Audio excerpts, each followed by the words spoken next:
और आपकी तालियां इसमें सहभागी बनेगी। जोरदार तालियां प्रदेश के यशस्वी मुख्यमंत्री जिनके संकल्प का नतीजा मध्य प्रदेश विकास में एक अलग गति पकड़ रहा है। माननीय मुख्यमंत्री जी की वो सोच, वो इच्छा शक्ति और वो दूरगामी नेतृत्व ही है। इस श्रृंखला में हमारे शहर के प्रथम नागरिक माननीय महापौर महोदया आदरणीय मालती राय जी मौजूद हैं। मैं कमिश्नर आयुष आदरणीय सोनाली मैम से आग्रह करूंगा कि आप आएं और शहर के प्रथम नागरिक मालती राय जी का आप औषधीय पौधा भेंट कर। सोनाली मैम से आग्रह करूंगा कि आप आएं और शहर के प्रथम नागरिक मालती राय जी का आप औषधीय पौधा भेंट कर, जो कि प्रकृति संरक्षण का भी एक संदेश देता है। मैं आग्रह करूंगा माननीय सोनाली मैम से, कमिश्नर आयुष से कि आप आएं और माननीय मालती राय जी जो कि महापौर महोदया का बड़ी खुशी के क्षण हम सबके लिए, इससे प्राचीन अभ्यास और सार को पूरी दर्शाता हुआ योग केवल व्यक्तिगत कल्याण के बारे में नहीं बल्कि आंतरिक आत्मा और बाहरी दुनिया के बीच संबंध को बढ़ावा देता है। अब अन्न संवर्धन योजना का शुभारंभ होगा। माननीय मुख्यमंत्री जी द्वारा श्री अन्न संवर्धन अभियान का शुभारंभ यहाँ पर होने जा रहा है। जैसा कि हम सब जानते हैं, हमारे देश में सदियों से मिलेट फसलों की खेती, जिसमें कोदो, कुटकी, ज्वार, बाजरा की जाती रही है, ये हमारे खान पान का अभिन्न हिस्सा रहे हैं। इन्हीं पौष्टिक फसलों के संवर्धन हेतु माननीय मुख्यमंत्री जी एक क्लिक के माध्यम से इस योजना का शुभारंभ करने जा रहे हैं। माननीय मुख्यमंत्री जी, एक क्लिक के माध्यम से इसका शुभारंभ हुआ और आप देख पा रहे हैं श्री अन्न संवर्धन अभियान का यह भारत की खाद्य प्रणाली में संजीवनी की तरह है श्री अन्न, जिसे हम मिलेट्स या मोटा अनाज भी कहते हैं। कोदो, कुटकी, ज्वार, बाजरा इत्यादि श्री अन्न के वे रूप हैं जिनके पोषण एवं स्वास्थ्यवर्धक गुणों को विश्व के द्वारा पहचाना गया है। इसी आधार पर हमारे यशस्वी प्रधानमंत्री जी के नेतृत्व में भारत सरकार की अनुशंसा पर संयुक्त राष्ट्र संघ द्वारा वर्ष 2023 को मिलेट के प्रोत्साहन हेतु अंतर्राष्ट्रीय मिलेट वर्ष के रूप में मनाया गया। भारत में मिलेट्स के अनेक प्रकार, अनेक नाम है। आज जब मिलेट्स घर घर में पहुंच रहा है, पूरी दुनिया में पॉपुलर हो रहा है, तो उसका सर्वाधिक लाभ भारत के छोटे किसानों के नसीब में है। अब इस सुपर फूड को श्री अन्न की नई पहचान दी गई। भारत में श्री अन्न की खेती का इतिहास हजारों साल पुराना है। ये अनाज प्राचीन समय से ही भारतीय ग्रामीण अर्थव्यवस्था का महत्वपूर्ण हिस्सा रहा है। कम पानी की जरूरत और कठोर परिस्थितियों में भी उगने की क्षमता इन्हें विशेष बनाती है। श्री अन्न न केवल पोषण से भरपूर होते हैं, बल्कि इनमें प्रचुर मात्रा में फाइबर, प्रोटीन और खनिज भी पाए जाते हैं। मध्य प्रदेश श्री अन्न के सर्वाधिक उत्पादन एवं खपत वाले राज्यों में से एक है। श्री अन्न के अंतर्गत मध्य प्रदेश में मुख्यतः कोदो, कुटकी का उत्पादन अधिक मात्रा में किया जाता है। विभिन्न जिले मुख्यतः अनूपपुर, डिंडोरी, मंडला, उमरिया, छिंदवाड़ा, जबलपुर, सिंगरौली, बालाघाट इत्यादि में कोदो, कुटकी की खेती की जाती है। उनके प्रसंस्करण एवं खाद्य सृजन से राज्य के पोषण स्तर में अमूलचूल परिवर्तन की संभावनाएं हैं। भारत सरकार द्वारा मिलेट्स का प्रोत्साहन करने के लिए श्री अन्न मिशन की शुरुआत की गई है। इस मिशन के तहत किसानों को उन्नत बीज, तकनीकी सहायता और फसल की उचित कीमत दिलाने का प्रयास किया जा रहा है। इसी दिशा में मध्य प्रदेश सरकार द्वारा भी श्री अन्न की खेती को बढ़ावा देने के उद्देश्य से रानी दुर्गावती श्री अन्न प्रोत्साहन योजना को प्रारंभ किया गया है। इस योजना के अंतर्गत कोदो एवं कुटकी की खेती एवं प्रसंस्करण में कार्यरत किसान उत्पादक संगठनों को वित्तीय एवं तकनीकी सहायता प्रदान की जाएगी। इस योजना के अंतर्गत श्री अन्न प्रोत्साहन consortium of farmers producer company limited की स्थापना की गई है, जिसका मुख्य उद्देश्य कोदो, कुटकी की खेती कर रहे किसानों को उनकी उपज का उचित मूल्य दिलवाना है। इसी योजना के अंतर्गत हमारे माननीय मुख्यमंत्री श्री डॉक्टर मोहन यादव जी के द्वारा कोदो, कुटकी उत्पादक किसानों को 1000 रुपए प्रति क्विंटल अतिरिक्त प्रोत्साहन राशि देने का फैसला किया गया है। विभिन्न संगठनों के द्वारा कोदो कुटकी के प्रसंस्करण उपरांत बिस्किट, कुकीज, पास्ता, ब्रेड इत्यादि प्रसंस्कृत उत्पादों का निर्माण किया जा रहा है।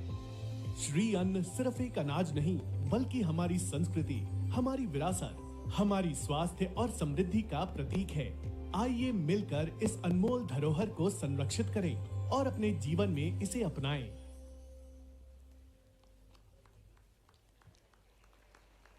और अब मंच पर आमंत्रित हैं हमारे 2 किसान भाई जिन्हें कोदो कुटकी के बीज यहाँ पर हमारे माननीय मुख्यमंत्री जी भेंट करेंगे। और ये किसान भाई हैं श्री श्याम सिंह कुशवाहा और श्री संतोष मीणा जी, भैरवपुरा भोपाल से हैं आप दोनों।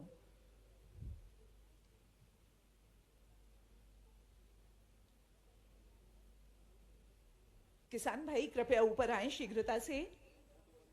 जिनके नाम यहाँ लिए गए हैं श्री श्याम सिंह कुशवाहा जी और श्री संतोष मीणा जी, भैरवपुरा भोपाल से।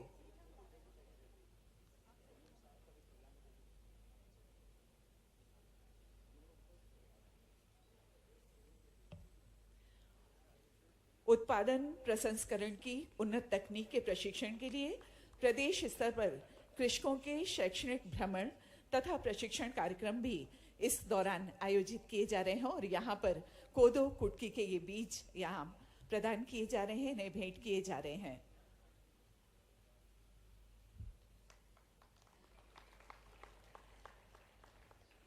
बहुत बहुत धन्यवाद माननीय मुख्यमंत्री जी आपका। और उद्बोधन के लिए हम आमंत्रित करने जा रहे हैं माननीय मुख्यमंत्री महोदय डॉक्टर मोहन यादव जी को। जोरदार तालियों से स्वागत कीजिए हमारे माननीय मुख्यमंत्री जी का।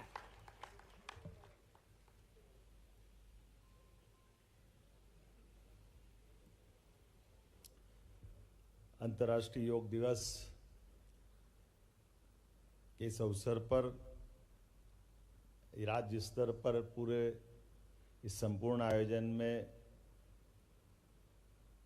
इस मुख्य मंच पर विराजमान भोपाल के सांसद श्रीमान आलोक शर्मा जी, भोपाल की महापौर श्रीमती मालती राय जी, रामेश्वर शर्मा जी, भगवान दास जी, श्री किशन सूर्यवंशी जी, प्रदेश में स्थान स्थान पर अलग अलग स्थान पर बैठे हुए हमारे सभी माननीय मुख्यमंत्री, उप मुख्यमंत्री जी, माननीय मंत्रीगण, सभी सांसदगण, सभी गणमान्य अतिथिगण, अधिकारीगण, इस अवसर पर योग अभ्यासी सभी मित्रों, पत्रकार साथियों, लगभग 10 वर्ष पहले आज ही के दिन यशस्वी प्रधानमंत्री ने संयुक्त राष्ट्र संघ में ये प्रस्ताव रखा, योग से निरोग दुनिया। माननीय प्रधानमंत्री जी के सुझाव से किस प्रकार से सहमति हम सबको जानकारी है। लगभग संयुक्त राष्ट्र संघ के कुछ ही देशों को अगर छोड़ दें तो सभी ने सर्वानुमति से न केवल इस प्रस्ताव को स्वीकार किया, बल्कि योग के माध्यम से भारत की ये उज्जवल, गौरवपूर्ण और गरिमापूर्ण बड़ी थाती से लोगों ने इसको सिर माथे पे लगाया। तुरंत प्रस्ताव पारित हुआ और भारतीय संस्कृति की ध्वजा लहराई। मेरी अपनी ओर से खासकर अंतर्राष्ट्रीय योग दिवस के अवसर पर यशस्वी प्रधानमंत्री को मैं कोटि से बधाई भी देता हूं, जिनके कारण से एक और पड़ाव इसमें जुड़ा है, श्री अन्न संवर्धन अभियान। हम सब जानते हैं कि योग के माध्यम से निरोग रहने के लिए हमारी शारीरिक दक्षता की भी आवश्यकता है, लेकिन दक्षता के साथ आहार का भी उतना ही महत्व है। और हम और सौभाग्यशाली हैं, हमारे देश के अंदर श्री अन्न अर्थात मोटा अनाज में ज्वार, बाजरा, मक्का, कोदो, कुटकी, रागी, अन्य इस प्रकार के अन्न, जिस अन्न के माध्यम से हमारी अपनी हजारों साल से भारत की विशेष आहार शैली का ये बड़ा हिस्सा रहा है। काल के प्रवाह में हम सब देखते हैं कि हमारे यहाँ गेहूं का प्रचलन बढ़ गया, लेकिन आपकी जानकारी के लिए बताना चाहूँगा कि ये गेहूं जो है हमारे देश का अन्न नहीं है, ये विदेश से आया हुआ है। और इसका प्रमाण भी है कि किसी भी पूजा पद्धति में हमारे यहाँ जब रोली कंकुम अगर अपने पूजा का हिस्सा बनता है, लेकिन उसमें धान अर्थात चावल अपने यहाँ हिस्सा बनता है। जहाँ चावल नहीं होगा वहाँ ज्वार बाजरा से काम चल जाता है, लेकिन गेहूं थाली में नहीं आता है। इसका मतलब हमारा प्राचीन अन्न हमारा अपना श्री अन्न है, जिसके आधार पर हमारी प्रत्येक विधि विधान से सिर माथे पे लगाने की परंपरा से लगाकर पूजा विधि भी उसी से संपन्न होती। इसलिए इस बात को हम सब जानते हैं, और खास करके योग के मामले में दो मार्ग हमारे इस देश की संस्कृति में है। एक घेरंड संहिता के माध्यम से घेरंड ऋषि, एक पतंजलि के माध्यम से। पतंजलि के माध्यम से 8 अलग अलग आयाम की इसमें कल्पना की गई है, और यम नियम से लगा करके ध्यान धारणा समाधि तक हम सब जानते हैं कि ये हमारी संपूर्ण पद्धति ये अपने आप में इस न केवल इस जीवन को बल्कि ये हमारी सनातन संस्कृति के अनुसार जीवन की मोक्ष तक की इस यात्रा में हमको कहीं ना कहीं मदद करती है। मैं उम्मीद करता हूँ कि योग के खासकर इस योग के मतलब योगी का मतलब ही जुड़ाव है। योग मतलब मन और आत्मा का जुड़ाव आत्मा का चेतना से, सार्वभौमिकता से, जुड़ाव खान पान से, दिनचर्या से, रहन सहन से, आचार विचार से। योग अपने आप में एक संपूर्ण हमारे लिए दिनचर्या है। मैं उम्मीद करता हूँ जिस प्रकार से मध्य प्रदेश सरकार ने पिछले समय से योग आयोग का गठन किया, योग के संबंध में हमने काफ़ी ज़्यादा एक आनंद विभाग तक की अपनी मंत्रालय की हमारे पूर्व मुख्यमंत्री श्रीमान शिवराज सिंह जी चौहान के द्वारा की गई थी। हमने भी प्रयास किया है कि इस आनंद विभाग के काम को और बढ़ाया जाए। साथ ही साथ आयुर्वेद की दृष्टि से भी हमारी सरकार बनने के बाद आयुर्वेद को लेकर के 11 नवीन आयुर्वेदिक महाविद्यालय प्रदेश में खोलने का पहली बार ये इतने बड़े स्तर पर पूरे देश का निर्णय रहा है कि 11 मेडिकल आयुर्वेदिक कॉलेज हमारे द्वारा खोले जा रहे हैं, जिसके माध्यम से जो हमारी अपनी वन संपदा क्षेत्र की विशेषता और खास करके आयुर्वेद के क्षेत्र में भारत में मध्य प्रदेश की भूमिका बड़े पैमाने पर आए। इसी के साथ साथ कोदो कुट की आपकी जानकारी में हमारी सरकार के गठन के तुरंत बाद हमने हमारी पहली कैबिनेट भी जबलपुर में रानी दुर्गावती के माध्यम से, रानी अवंतीबाई के नाम से हमने कैबिनेट की थी, और इसी कैबिनेट में हमने कोदो कुटकी के ऊपर भी 1000 रुपये प्रति क्विंटल का अलग से प्रोत्साहन राशि देने की घोषणा की थी। अर्थात ये जो हमारा अपना एक तरह से ये हमारी पुरानी प्राचीन फसल भी है, लेकिन इसको प्रोत्साहन की शासन की आवश्यकता दृष्टि से इसलिए इसको प्रोत्साहन किया है। परसों ही कैबिनेट में यशस्वी प्रधानमंत्री ने 14 प्रकार की फसलों को खरीफ की फसलों के लिए प्रोत्साहन राशि MSP बढ़ाने का निर्णय किया। मुझे इस बात की भी प्रसन्नता है कि यशस्वी प्रधानमंत्री ने भी हमारे लिए खास करके मक्का, बाजरा, ज्वार इस सब को प्रोत्साहन देने के लिए MSP में पर्याप्त रूप से वृद्धि की है। खास करके योग के मामले में योग को हमने पाठ्यक्रम का हिस्सा बनाया है। योग के शिक्षकों को हमारे अपने विद्यालय और उच्च शिक्षा विभाग में अब उनको बाकी प्राध्यापकों के बराबर का दर्जा देने का प्रयास किया। ये हमारी योग के प्रति हमारी मान्यता और हमारे भाव को प्रकट करता है। उम्मीद करता हूँ कि ये योग दिवस खास करके पूरी दुनिया योग के माध्यम से निरोग रहते हुए ये जो विश्व योग दिवस आज हम मनाने जा रहे हैं, और इसी में श्री अन्न संवर्धन का जो कार्यक्रम किया है, ये दोनों कार्यक्रम के माध्यम से आहार, विचार, व्यवहार और शरीर को निरोग रखने का जो अभियान है, इस यज्ञ की आहुति में हम सबके लिए केवल प्रतिदिन नियमितता और थोड़े समय की आवश्यकता है। मैं उम्मीद करता हूं कि योग के माध्यम से हमने कोविड के कठिन काल में देखा है कि जिनने योग किया है, जिनने आयुर्वेद के हिसाब से पथ्य पालन किया है, उनके जीवन में कम कष्ट आए। जो अपने खाने पीने की, सोने उठने बैठने की दिनचर्या को बिगाड़ते हैं, उनको कष्ट ज़्यादा हुआ है। तो ये अपने लिए चिकित्सालय जाने के बजाय हम अपने जीवन भर जो योग की कल्पना की गई है कि हम अपने पूरे जीवन का 100 साल भी पूरा करें, और 100 साल के बाद जब ये शरीर छोड़ें तो शरीर उसी प्रकार से छोड़ें जैसे पका हुआ फल अपने आप वृक्ष से गिरता है। जैसा शरीर परमात्मा ने जन्म के समय हमको दिया है, सभी अंगों के साथ उसी प्रकार का शरीर वापस परमात्मा को समर्पित करते हुए निरोग रहते हुए हमारी पूरी जीवन यात्रा पूरी हो। मेरी अपनी ओर से आप सबको योग दिवस की बधाई। बहुत बहुत धन्यवाद।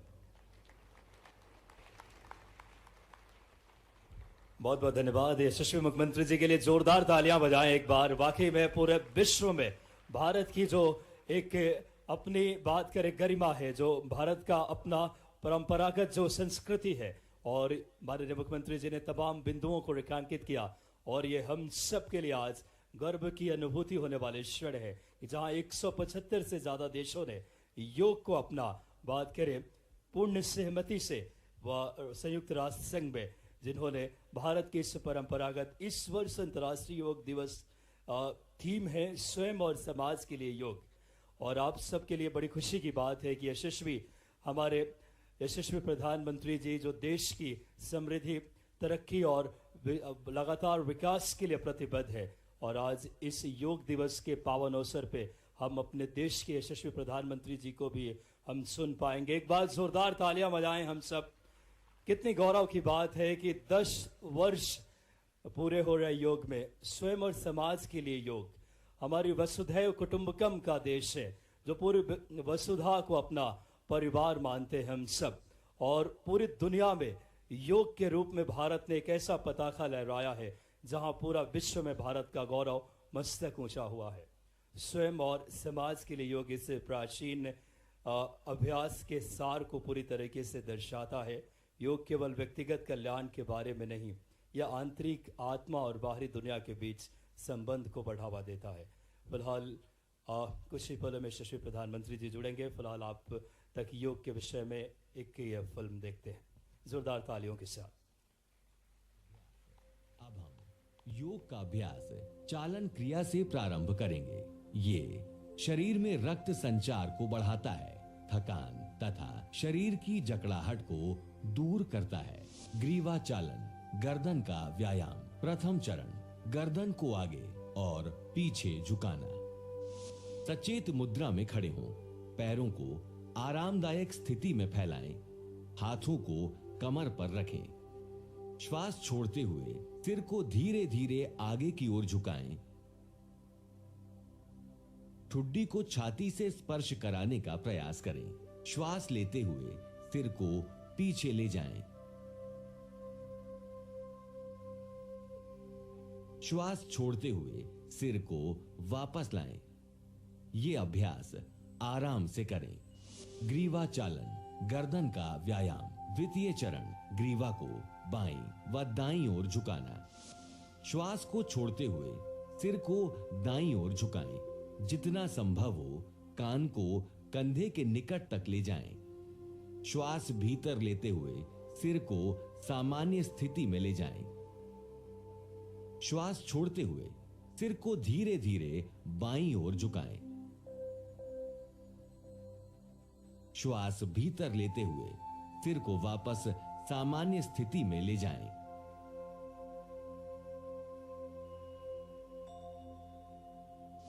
ग्रीवा चालन, गर्दन का व्यायाम। तृतीय चरण, ग्रीवा को बाईं व दाईं ओर घुमाना। श्वास छोड़ते हुए ग्रीवा को दाईं ओर इस प्रकार घुमाएं कि ठुड्डी कंधे की सीध में आए। श्वास भीतर लेते हुए सिर को वापस सामान्य स्थिति में लाएं। श्वास छोड़ते हुए सिर को बाईं ओर घुमाएं। श्वास भीतर लें तथा सिर को वापस सामान्य स्थिति में लाएं। ग्रीवा चालन, गर्दन का व्यायाम। चतुर्थ चरण, ग्रीवा को घुमाना। सिर को आगे की ओर झुकाकर ठुड्डी को छाती से स्पर्श कराने का प्रयास करें।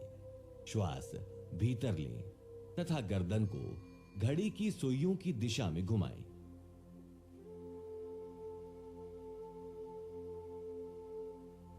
सिर नीचे की ओर ले जाते हुए श्वास छोड़ें। अब सिर को घड़ी की सुई की विपरीत दिशा में घुमाएं। ग्रीवा के चारों ओर खिंचाव, ग्रीवा के जोड़ों और मांसपेशियों में शिथिलन तथा ग्रीवा के दर्द को दूर होने की अनुभूति करें। सावधानियां, अधिक उम्र वाले व्यक्ति एवं सर्वाइकल स्पॉन्डिलाइटिस इसका अभ्यास ना करें। स्कंध चालन, पैर परस्पर मिले हुए हों। पैर से सिर तक के हिस्से को सीधा रखें। भुजाओं को बगल में रखें। श्वास लेते हुए दोनों भुजाओं को सिर से ऊपर उठाएं। हथेलियां ऊर्ध्व दिशा में हों। श्वास छोड़ते हुए दोनों भुजाओं को बगल में वापस ले जाएं। हाथों को सिर के ऊपर ले जाते समय ध्यान रखें वे सिर को स्पर्श ना करें।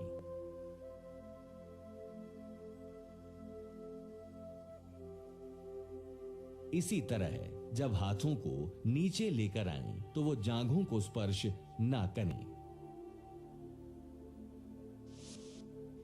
स्कंध चक्र। सीधे खड़े हो जाएं। दोनों भुजाओं को फैलाएं एवं हथेलियां ऊपर की ओर हों। बाएं हाथ की अंगुलियों को बाएं कंधे पर रखें और इसी प्रकार दाएं हाथ की अंगुलियों को दाएं कंधे पर रखें। दोनों कोहनियों को पूरी तरह चक्राकार घुमाएं।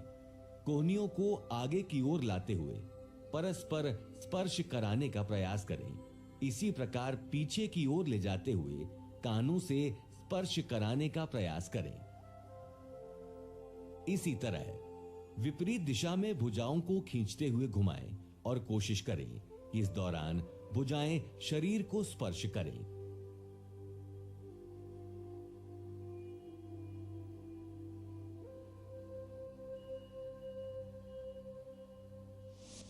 घुटना संचालन।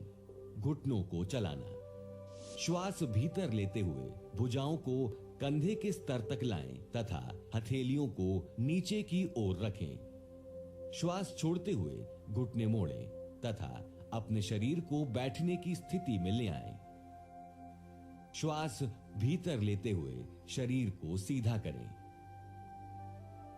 इसे 2 बार दोहराएं। इस व्यायाम से घुटने व कूल्हे के जोड़ मजबूत होते हैं। सावधानियां। अर्थराइटिस की समस्या होने पर यह अभ्यास ना करें। आइए अब योगासन की तरफ बढ़ें। कृपया आसनों का अभ्यास अपनी क्षमता अनुसार ही करें। किसी भी आसन के अभ्यास में विशेष कठिनाई होने पर योग प्रशिक्षक से सलाह लें। प्राणायाम। अनुलोम विलोम। सर्वप्रथम किसी भी ध्यानात्मक आसन में बैठ जाएं। बाईं हथेली को बाएं घुटने पर ज्ञान मुद्रा में रखें। दाएं हाथ को नासाग्र मुद्रा में होना चाहिए। दाएं अंगूठे को दाहिने नासिका छिद्र पर रखें। बाईं नासिका छिद्र से सांस अंदर लें, फिर इसे बंद कर दें। दाहिने नासा छिद्र से सांस बाहर निकालें एवं दाहिने नासा छिद्र से सांस भीतर लें। दाहिने नासा छिद्र को बंद करें एवं बाईं नासा छिद्र से सांस बाहर निकालें। ये नाड़ी शोधन या अनुलोम विलोम प्राणायाम का एक चक्र है। इस प्रक्रिया के 4 से 5 चक्र और पूरे करें। लाभ। ये प्राणायाम चिंता एवं तनाव दूर करता है तथा फेफड़ों की क्षमता को बढ़ाता है। भ्रामरी प्राणायाम। चूंकि इस प्राणायाम में सांस छोड़ते समय जो ध्वनि निकलती है वो भौरे के समान मिलती जुलती लगती है। सर्वप्रथम किसी भी ध्यानात्मक आसन में बैठ जाएं। नासिका के द्वारा लंबा गहरा श्वास लें। नियंत्रित तरीके से गहरी और स्थिर भौरे के जैसी आवाज के साथ सांस बाहर छोड़ें।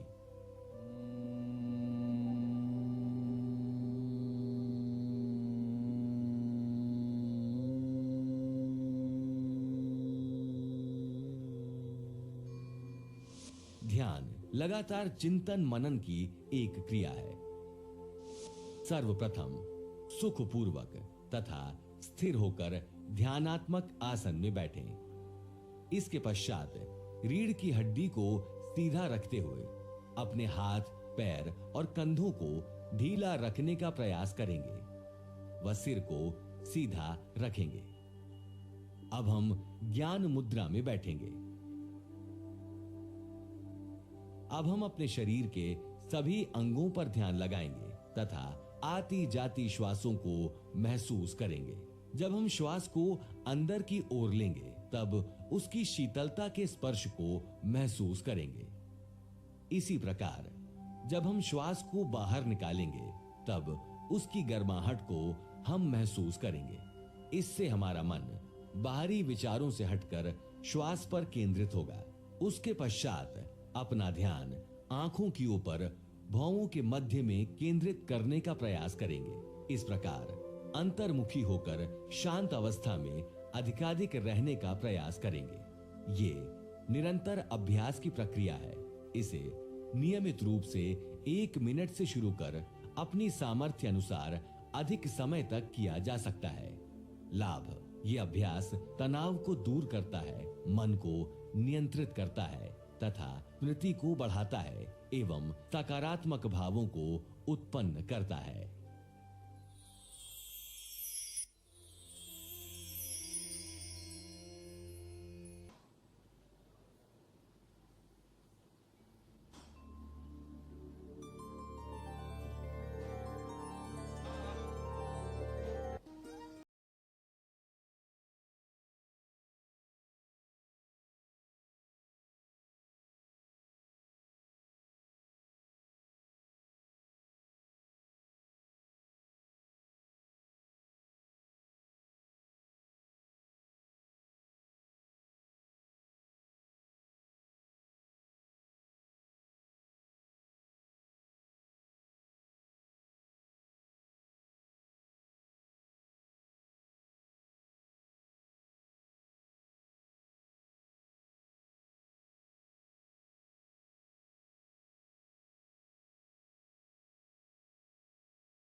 मेरुदंड सीधा, आंखें बंद और 3 बार पवित्र ओम का उच्चारण करेंगे।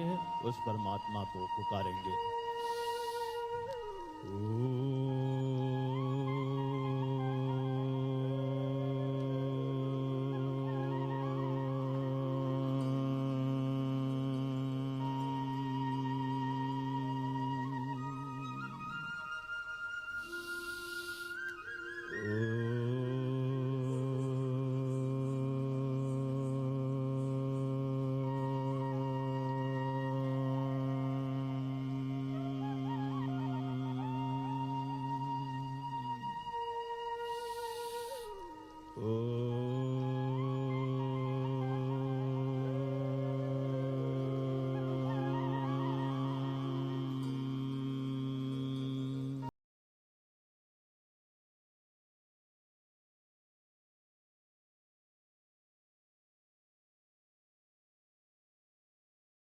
ओम संजच्छद्यं संवदध्वं सम्मो मनांसि जानताम् देवाभागं यथा पूर्वे संजानाना उपासते ओम शांति शांति शांति।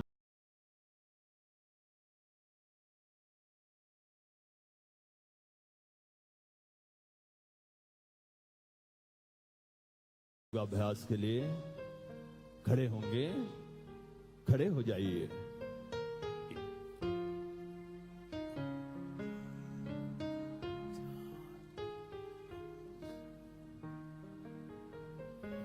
और ग्रीवा चालन का अभ्यास करेंगे।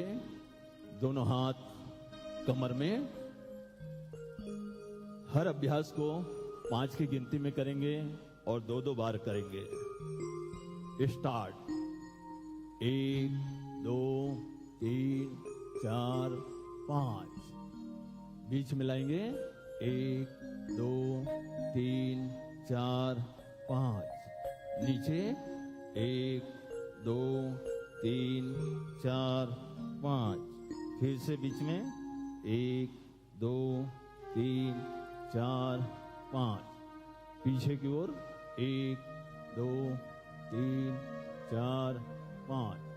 बीच में 1 2 3 4 5 पुनः नीचे 1 2 3 4 5 बीच में 1 2 3 4 5 अब दाईं ओर झुकाएंगे सेकेंड पोज 1 2 3 4 5 बीच में आएंगे 1 2 3 4 5 लेफ्ट 1 2 3 4 5 पुनः बीच में 1 2 3 4 5 फिर से राइट 1 2 3 4 5 1 2 3 4 5 लेफ्ट 1 2 3 4 5 1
फिर से लेफ्ट 1 2 3 4 5 ग्रीवा चालन के बाद अब हम करेंगे स्कंद खिंचाओ हाथ को ऊपर की ओर उठाएंगे 1 2 3 4 5 रुकेंगे 1 2 3 4 5 वापस 1 2 3 4 5 सेकेंड राउंड 1 2 3 4 5 वापस 1 2 3 4 5 स्कंद चक्र स्टार्ट 1 2 3 4 5 1 2 3 4 5 ऊपर की ओर घुमाएंगे 1 2 3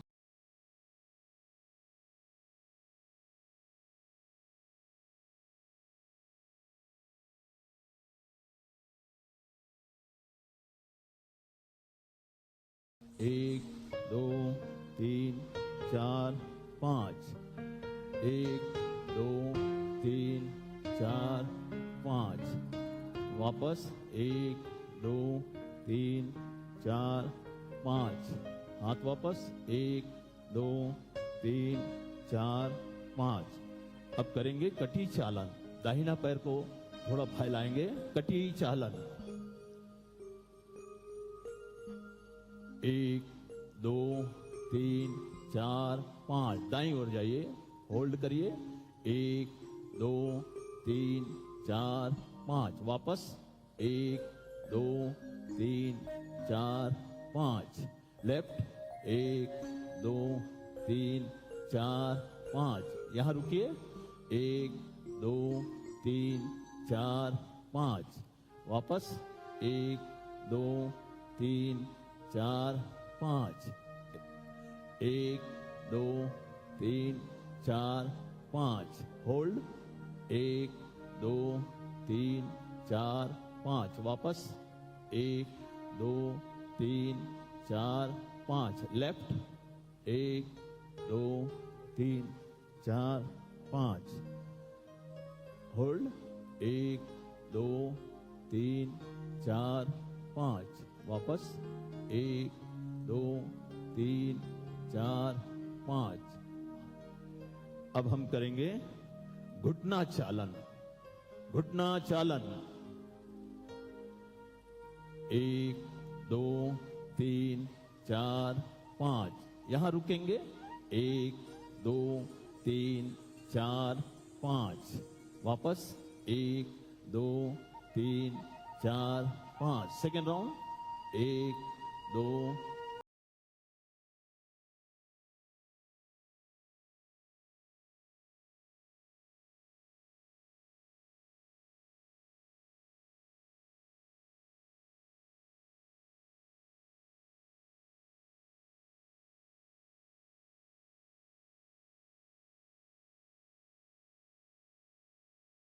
1 2 3 4 5 अब ऊपर की ओर खींचेंगे 1 2 3 4 5 यहां रुकिए 1 2 3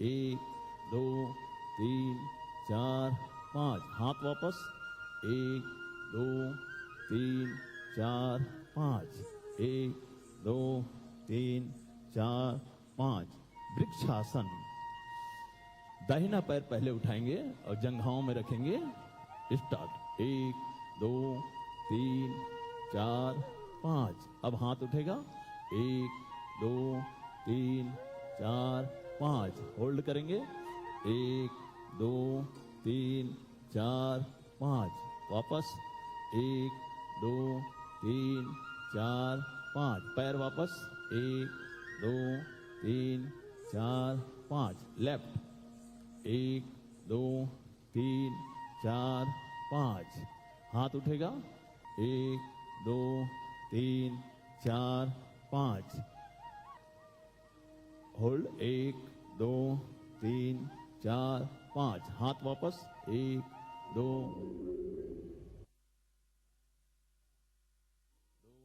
3 4 5 सेकेंड राउंड दाहिना पैर 1 2 3 4 5 हाथ 1 2 3 4 5 होल्ड 1 2 3 4 5 वापस हाथ 1 2 3 4 5 1 2 3 4 5 लेफ्ट 1 2 3 4 5 1 2 3 4 5 होल्ड